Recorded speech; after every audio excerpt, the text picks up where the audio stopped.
Tonight at LCYouth, we continued with squad season, and this week we looked at what's the matter with gossip. And I know we all know you shouldn't gossip, right? But here's the thing, I would almost guarantee that every single one of us is guilty of gossip. And our friend Taylor Johnson shared a video with us tonight, and he brought kind of a different perspective as to why we shouldn't gossip.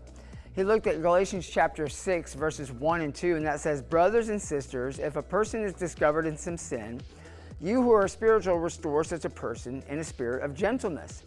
Pay close attention to yourselves so that you are not tempted too." And then verse 2, "Carry one another's burdens, and in this way you will fulfill the law of Christ." Think about that very last verse, carry one another's burdens.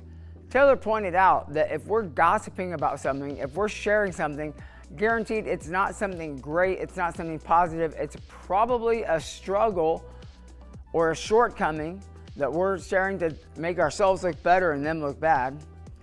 And he said it is impossible for us to carry each other's burdens if we're guilty of gossiping, if we're guilty of sharing details about someone that are going to make them look less. We cannot do our job of carrying each other's burdens when we're guilty of that.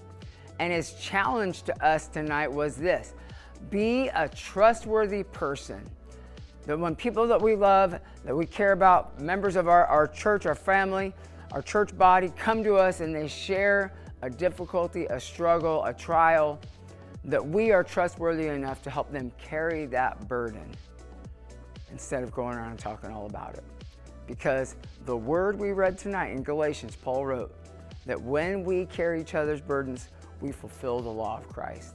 It shows our love for God and it shows our love for each other when we do that. So let us be trustworthy people who will carry the burden instead of talking all about it.